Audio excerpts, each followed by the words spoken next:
back to the Corporate Sister TV. I'm Solange Lopes and I'm the founder of the Corporate Sister website and brand.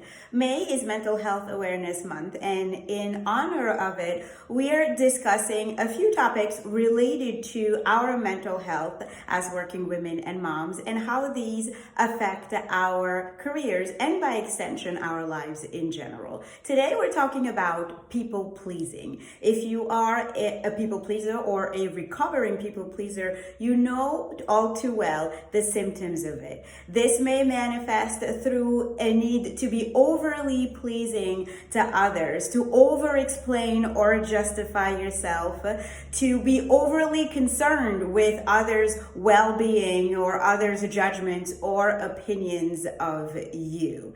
While this trait is not one that is just attributable to women, but because of the way we are socialized and conditioned as women to be nurturing, whether it's towards our families, our friends, or our workplace, or even other relationships in our lives, there is a tendency to have more women reflecting people-pleasing tendencies than our male counterparts.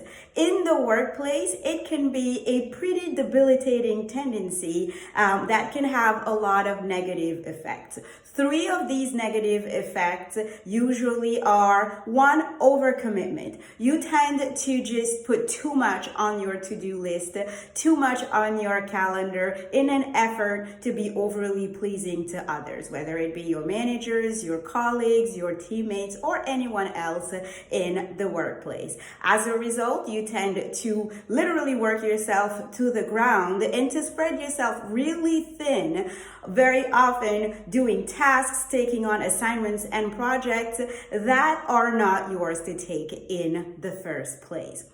The result: frustration, anxiety, overwhelm, and even poor performance in the end. What can you do when you tend to overcommit as a result of your people-pleasing tendencies at work?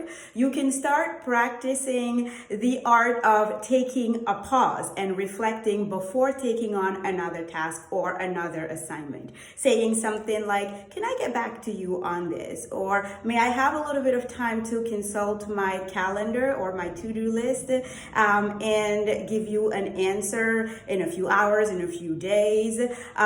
Things like these may give you the advantage of taking a pause and taking a little bit of time to consider and to also prepare yourself to decline an assignment or a task that may not fit on your calendar or on your to-do list.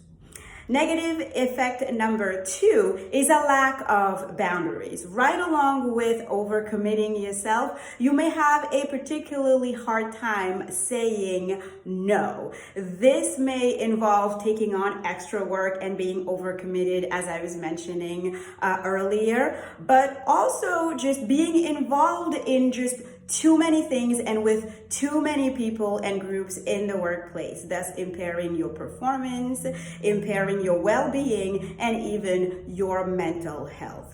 What can you do when you have a tendency to have very poor or thin boundaries as a result of people-pleasing tendencies? You can learn to practice the art of saying no.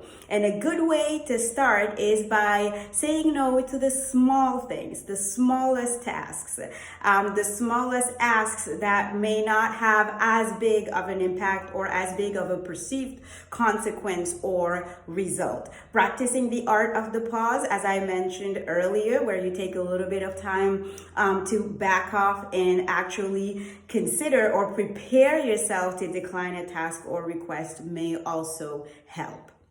Negative effect number 3 is the inability to take up space. And this may manifest in a difficulty to speak up, to express yourself or express your needs, or just making yourself heard or seen in the workplace. This is typical of individuals who may have people-pleasing tendencies.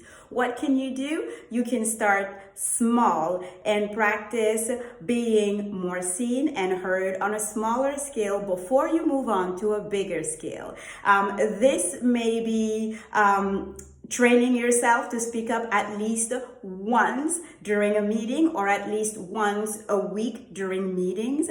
This may be challenging yourself or making yourself accountable to reach a certain milestone in terms of speaking up or showing up at events that you would not normally show up at.